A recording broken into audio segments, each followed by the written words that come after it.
Todos bem-vindos a mais um treinamento de elementos de máquinas. Neste treinamento nós iremos ver a segunda parte, ou segundo capítulo, onde nós iremos ver um pouquinho sobre elementos de transmissão e movimento. Vamos entender os elementos de transmissão, vamos conhecer os tipos de transmissão e movimento, conhecer os elementos de ligação usados para a transmissão de movimentos, conhecer os acoplamentos, seja hidráulico, seja muito rígido, fixo, sistemas de engrenagem e eixo e árvores. Sejam todos bem-vindos. Tenhamos um bom estudo. Ok, pessoal. Elementos de transmissão. Elementos de transmissão e de movimento são partes de uma máquina que tem a função de transferir o torque, transferir a potência, transferir a força. No caso aqui, eu tenho um motor, só a máquina, um motor, e tem um eixo aqui com uma roda num trilho aqui. Porém, eu tenho um elemento chamado engrenagem, roda dentada. Esse é o elemento de transmissão, onde que eu vou ter o apoio, que também é um apoio, e transmissão também do eixo, que vai para a roda, ok? Para fazer transladar do equipamento, seja ponte rolante, seja um trem, um comboio, ele vai fazer movimentar, ok? Vamos lá. Então, dando mais uma sequência sobre elementos de transmissão. Nós temos aqui a roda dentada, Roda dentada, tá aqui, ó, roda dentada, que é uma engrenagem, roda dentada com um elemento aqui de engrenamento aqui, de apoio interno e externo. Temos também o eixo entalhado, o eixo ranhurado. Tem ele aqui e tem ele aqui. Ou seja, nós vamos conhecer esses elementos. Eles servem para fazer a transmissão de força, de potência. Eles são um exemplo dentro da mecânica moderna, ok? Vamos lá. E pessoal, nós temos um negócio chamado chaveta. André, chaveta? Sim, chaveta. Sem ela, a gente não vai conseguir fazer transmissão de torque por polia, por engrenagem, por eixo, não vai conseguir. Ou seja, o que é a chaveta?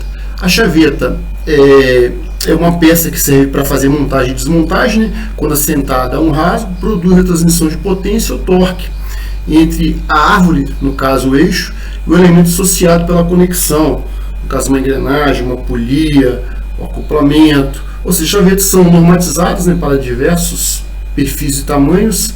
A finalidade da chaveta é ligar dois elementos, ou seja, ela é fazer a ligação, ela serve para o apoio e para a ligação, ela serve para as duas coisas, ok? Então, ó, um rolamento, uma polia, entre outros. Ou seja, chaveta é um elemento simples, muito usado na mecânica, ok? Aqui, ó, o que é uma chaveta? Você tem um eixo, tem um rasgo, aqui é a ruptura dele, e vai vir aqui, ó, um cubo, seja uma polia, uma bucha, você vai ter a chaveta. Se você não tiver ela, vai rodar livre, vai ficar roçando, vai rodar livre, não vai ter como fazer a transmissão da potência, Ou seja, ó, aqui outro esquema aqui, você tem um eixo, tem a engrenagem e tem a chaveta aqui, ou seja, o eixo tem que girar, o motor, alguma coisa fazer esse eixo girar, a máquina a vapor, ou seja, o motor ela vai fazer girar esse eixo para fazer girar a engrenagem. Mas se não tiver a chaveta, ele vai girar livre, dependendo aqui se a engrenagem estiver engrenada, tiver muita potência, ela vai ficar rodando livre. Então se desenvolveu a chaveta, ok? Chaveta, chaveta. Vamos lá, a chaveta nós temos no formato de cunha, ela é longitudinal também, tem vários formatos para esse trabalho. As chavetas também, o material apropriado, geralmente o material da chaveta é um material mais macio, se vier a danificar, vai danificar ela, e não danificar o eixo ou a engrenagem. Temos as chavetas de encaixe, ela é encaixada, tem um rasgo no eixo aqui, ó, e ela é encaixada, com formato aqui, ó, tipo cunha. André, aqui está exageradamente, mas é claro que ela vai ter, para quê? Para ter a pressão, para você ter, vamos dizer assim, ter o ajuste, o ajuste incerto da chaveta, ou o ajuste com tolerância, com interferência. A chaveta meia cana, essa chaveta aqui já é bacana, ela tem o arredondado aqui, ó, a parte côncava, não precisa de rasgo, ou seja, mas porém ela é igual eu falei para vocês, ela é cunha, vai entrar sob pressão, geralmente vai ter que montar numa prensa, ou às vezes leve espancadas, dependendo da situação. Nunca bate direto com a marreta, você bota a madeira maciazinha, ou um bronze, ou macete, as pancadinhas também, pode ser montado, né? E as chavetas, né, retas ou planas, de encaixar. Essa aqui, você tem com os cantos arredondados. André, para que esses cantos arredondados nas chavetas? Esses cantos são arredondados para não concentrar tensões. Se concentrar tensões, pode vir a romper, tanto na chaveta como no raso que é feito no eixo. Ou vice-versa, o raso que é feito na engrenagem, na polia, na bucha. E vai lá, no acoplamento, tem que dar um aguçamento, a gente chama de aguçamento, arredondar, né? Quebrar a quina. A chaveta meia-lua, o DRUF, né? A chaveta também, hoje tem que ter um rasgo especial arredondado aqui, ó, para você montar ela, geralmente é peças cônicas, né? A peça é cônica, feita a montagem dessa chaveta, ok? A presença de tensões transversal, tem menores fatores de concentração de tensões. Por que ela tem menor fator? Porque ó, não tem canto é arredondado, aí não concentra tensão, como eu falei para vocês. Tem as embutidas, né? De embutir, geralmente você vai ter um rasgo no eixo, vai embutir a chaveta, ok? Nunca tem cabeça, a chaveta ela não tem cabeça. E agora, pessoal, nós vamos ver vamos falar um pouquinho mais sobre um conjunto, um par perfeito, né? Polias e correias. Não existe polia sem correia, nem correia sem polia. Por quê? Uma depende da outra. Para fazer a transmissão no eixo, aonde vai ter a chaveta, ok? Vamos lá. Então, os motores possuem velocidade fixa. No entanto, as transmissoras de velocidade são capazes de modificar a velocidade original do motor. Aí a relação de transmissão, né? Correia menor, né? Polia menor, polia maior. Você vai ter a relação de transmissão. Agora, se a polia for do mesmo tamanho, não tem. Vai ser 1 para 1, né? Agora, se for menor, vai ser 1. E aqui é 2 vezes maior, 1 para 2, 1 para 3, ou ao contrário, né? Vai ampliar ou vai diminuir. Se eu pegar aqui a polia maior e botar no motor, aí eu vou pegar e vou diminuir a rotação e não aumentar, ok? Entre a velocidade fornecida por um conjunto transmissor, depende da relação entre os diâmetros das polias. A polia de diâmetros iguais transmitem para a máquina a mesma velocidade, mesmo RPM fornecida pelo motor. Aquilo que eu falei com vocês. Vamos lá. Polia é construída por coroa ou face, no qual se enrola a correia. A face é ligada ao cubo da roda mediante abraços do disco. No caso aqui, ó, esses aqui são os braços. Vamos chegar lá também na polia, né? A polia onde que não tem braço. Aqui, uma polia menorzinha, né? Vamos chegar lá a medida. Se eu não me engano, acho que é 200 milímetros, menos de 200 milímetros ela é maciça. As polias apresentam braços, né? A partir de 200 milímetros de diâmetro, a partir de 200 milímetros.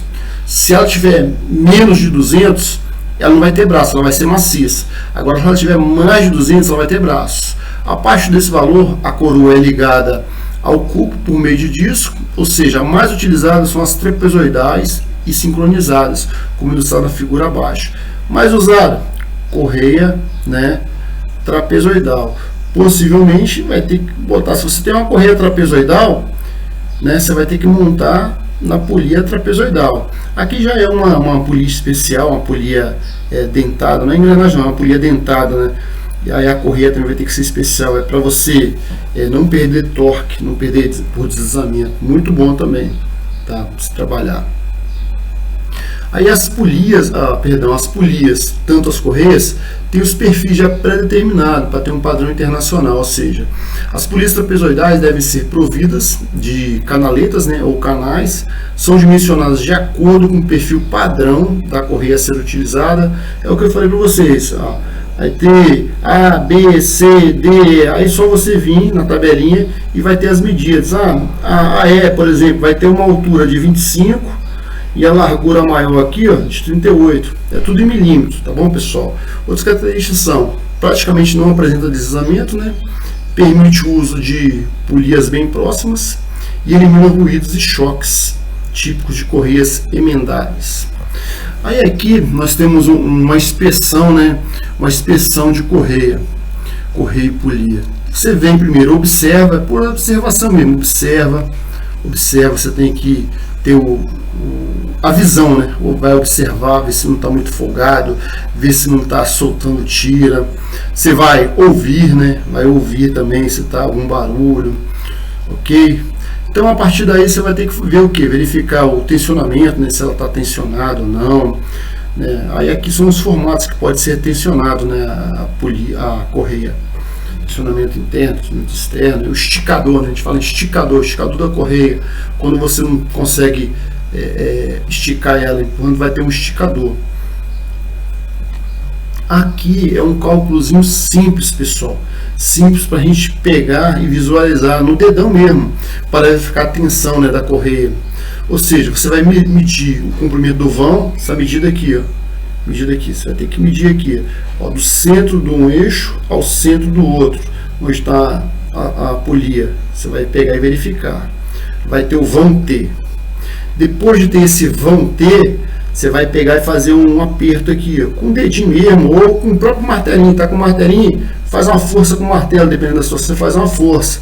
Vai fazer a medida, ó, você vai abrir uma trena, uma fita métrica, ó, vai abrir aqui, ó, isso aqui, ó, vai abrir aqui, e ela vai ter que diminuir. Vou dar um exemplo aqui, vai ter que diminuir, pode diminuir até 1,6, ou seja, 1,6% do comprimento do vão. Ou seja, eu fiz um bem bolado aqui para nós aqui. Olha, eu tenho um vão aqui, imagina aqui, você tem um vão. Opa, perdão, deixa eu voltar. Você tem esse vão aqui, deu 1000 milímetros. Deu 1000 milímetros. Abriu a sua fita métrica, sua trena, deu 1000 milímetros. Empurrou lá, deflexão, empurrou. André, aqui estava uma medida aqui de 300.